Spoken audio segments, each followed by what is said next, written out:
Welcome to day 5 and the final day of the Better Teacher Organization Challenge. I'm Susan with Shared Teaching, and today we are talking about tackling student paperwork. There's several different methods for passing out papers. You want to pick something that works best for you and is the most streamlined in your class. So I like to have a paper passer job. They would receive the papers from me. They would count out enough for the group. And then the table captain in that group would then pass out the individual papers to their group. Another idea is the paper passer assigns a friend to choose them to help, and then they take one side of the room, the paper passer takes the other, and it's done in even half the time.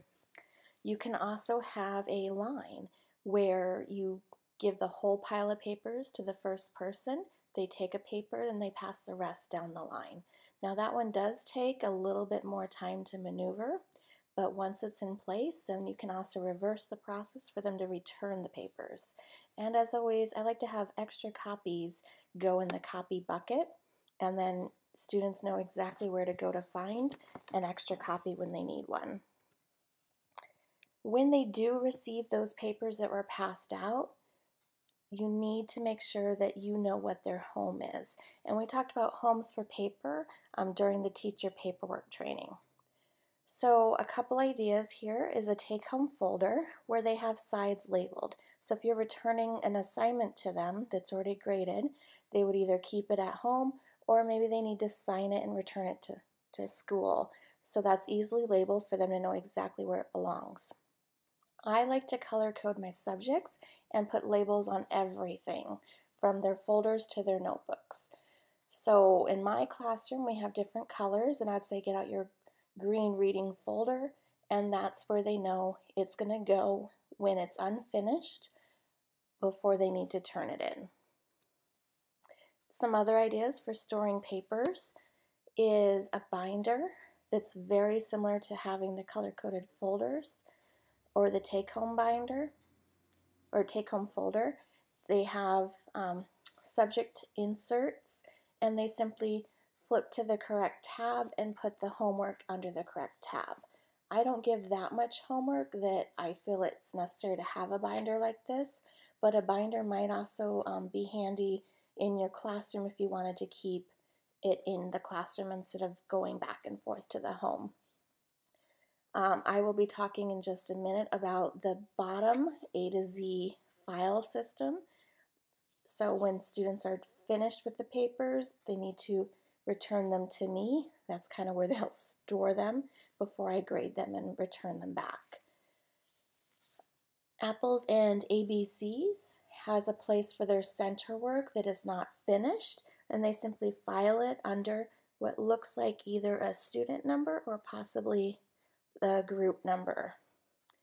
Then you can also cut down clutter on their desk by having a little basket where small scraps of papers would have a home.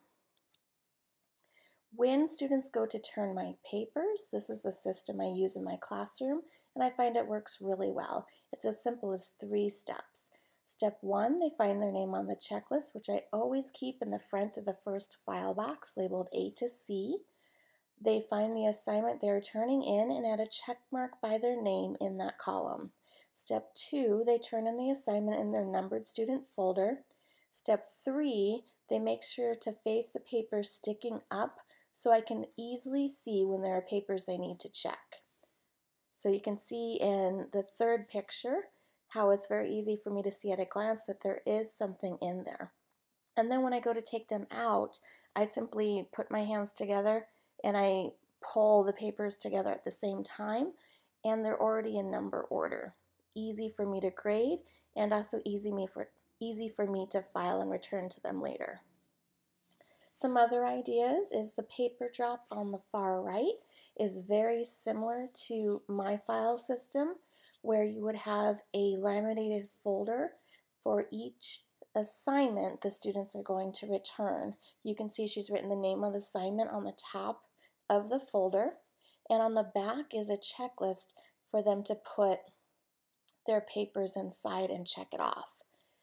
The clothespins work really well. I've seen that work in a kindergarten class, And instead of having a class turn-in basket, the teacher had done the kitchen shelving where you have the wire basket that can hang on a shelf, and she hung those onto each one of her tables. And at the end of the table groups, in the basket were the clothespins, and the kindergartners simply found their clothespin, clipped it on, and put it in the basket at the end of their table when they were finished. I personally do not like this system because then you have a bulky stack of papers with all these clothespins that later you have to then remove, which to me is just yet another step in having to return the papers. So an alternative to the clothespins is to have them highlight their name, just an extra step for them to get in the habit of signaling to themselves, did I do that? Is my name on there? You can also have them return their papers in the file folder or the file drawers by subject if that's easiest for you. For assignments, late work assignments, Forever in 5th grade makes this little sign, and the students simply write a post-it note on what the assignment is and their name and sticks it to this little picture frame. For homework, you can have student helpers check off the completed homework, and you also want to keep in mind you don't have to always return or fully grade homework. Like I've mentioned before, I just quickly glance at it to see if it was done and turned in, and I just make a simple check mark in my grade book, and I know that they deserve full credit for turning in their homework. The reason for this is you never know who actually completed the homework, and homework is just meant to reinforce a skill. So it's easier to assign grades for classwork than actual grades for homework with written feedback. Just check those in the bin when you're done with them, and it'll make your life a lot easier. For tests, I like to have them hand them back to me numerical order, which is also ABC order. You give them directly to the teacher, and then I would go ahead and file that in my student files, which are separate from the A to Z tubs, and it's actually just one big file crate for the whole class. For classwork, as well, not everything has to be graded. Some things can just go directly home, or some things can be discarded. For 1st grade, I used to put a big star across the entire paper so parents knew at least I looked at it, and then that would go directly home for the student. For 4th graders, I might do a little check mark in the top corner. Again, the parents know that I've looked at over, that it doesn't need to be returned, and then they would take it home. Other things that do get a formal grade get turned into this by the student into the A to Z files. I prefer not to touch the paperwork because then I can say, you turned it in, you were responsible, you signed the checklist or you didn't, because I was getting blamed a lot for taking their papers, or they would say they turned it in when they really hadn't. So that was an easier solution for me to cut down on any of those accusations. Okay, after classwork is finished and graded, of course it goes into that file box again for the teacher that the student would then collect later and take it home. Missing assignments, I give them the same week to make up and return the assignment unless it was something like on a Friday. Obviously it's not going to have to be due on Friday. If it was missing, they would have to return it the following week.